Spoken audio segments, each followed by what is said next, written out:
All right, so this is Learning Target 4-4, our final one for the unit. This is net ionic equations, and this is our specific learning goal. So we know that a molecular equation is a chemical equation showing the complete forms of all reactants and products.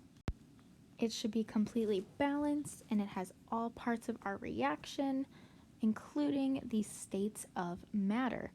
But we can take this one step further to make a complete ionic equation. This is when we break down our chemical or molecular equation here, we break it down even further and represent all of the aqueous solutions as the ions that they actually are. So what we've done here is we took this, broke it down into its ions because it's aqueous. Same thing with barium nitrate and potassium nitrate here, but something you'll notice is that this, since it's a solid, it's our precipitate, it will not change, so therefore we did not break it down because it will not split up into ions. We talked a bit about this earlier, but something to keep in mind here is spectator ions. We're revisiting this. So an ion present in solution that does not participate in a reaction is a spectator ion. And those here are potassium and nitrate, as you can see, because they're in aqueous forms in both sides of the reaction. When we're talking about net ionic equations, that only shows components that are directly involved in the reaction. So it removes those spectator ions. So this is actually our net ionic equation for that reaction that we were just looking at. All right, so now let's take a second and let's write the complete and net ionic equations for this practice. So what we can do first is figure out which is going to be aqueous and which is going to be solid. I'm thinking this is going to be solid and this is going to be aqueous.